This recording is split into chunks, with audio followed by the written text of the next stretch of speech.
Rhan fwy o'r galwadau fama ddibynnol ar y tywydd, achos bobl sy'n ar jet skis neu cychod hwylio, pethau hamdden sgynna ni fwyaf. So os di'n ha poeth, da ni'n dieddol o gael 30 i 40 o alwadau rhwng y ddwy gwch.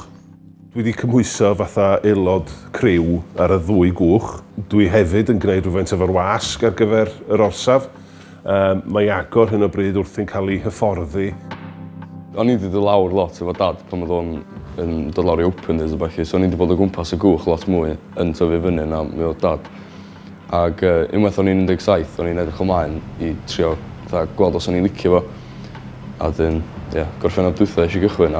Mae'n neis gwybod bod fi chi mynd at dad a bod fo'n gwybod yn union beth dwi wedi mynd trwy. A bod o wedi gwneud yn union beth dwi'n gorau gwneud.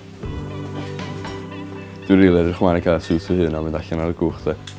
Dyna di'r prif fatha y gol pan ti'n ymuno, ond ti'n gorau cofio bod mae mor bwysig bod chdi'n pasio a wneud y pethau ar y lan yn gywir gyntaf. I wneud siŵr pan ti'n mynd ar y gwch bod chdi'n saff a bod chdi'n dallt bod chdi'n sgwyd ymlaen.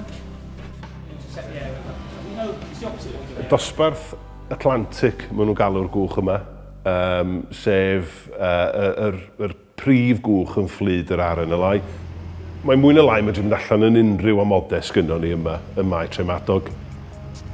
Ti'n eistedd yna a ti'n rhyfeddu weithiau maint y tonau da ni'n medru delio efo a cyflwr y môr da ni'n medru mynd allan yn efo. Ond mewn gyd lawr i'r sgil i'r person sydd ar y lliw.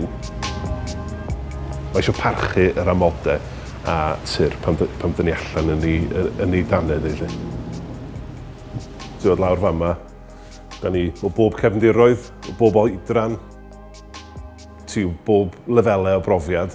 Felly, i'r rhai ifanc yma ddod fewn, gweithio o bobl sydd wedi bod ar y gwch ers 30 mlynedd, ella. Mae o'n gwers bywyd eitha defnyddiol dwi'n gobeithio iddo fo. Mae'n neis cael dysgu lot fyd. Fatha, ddim just am y gwch, ond ti'n dysgu experiences pobl eraill a be maen nhw wedi bod trwy yn bywyd nhw. So,